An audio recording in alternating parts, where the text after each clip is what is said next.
माशेर है। हाँ सर,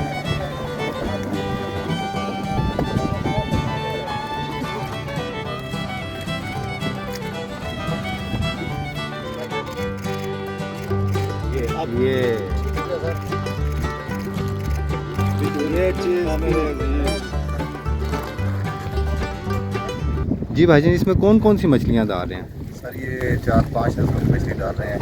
रहू, नौरैन, मराठी, माशेर, गुलफाम, बिग हेड, सिल्वर, ग्रास, 6 किस्म की मछलियाँ डाल रहे हैं और ये 1 साल में 1 किलो वेट करती है।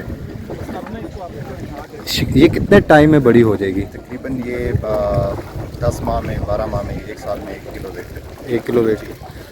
इसको शिकार करने का क्या तरीकाकार है?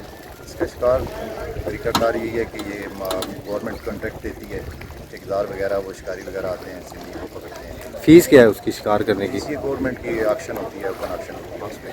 तो अगर जो गैर कानूनी तौर पे आते हैं बगैर बताए, उनका कोई सज़ा वगैरह? बिल्कुल फिशरीज ऑर्डिनेंस से उनकी सज़ा है, बिल्कुल वो कुछ करते हैं उसमें गैर कानूनी शिकार जो है, जैसे करंट लगाते हैं और करंट के साथ पकड़ते हैं, दवाई वगैरह इस्तेमाल करते हैं। उनके गैर कानूनी शिकार जो है वो उसके लिए हम परमिशन देते हैं।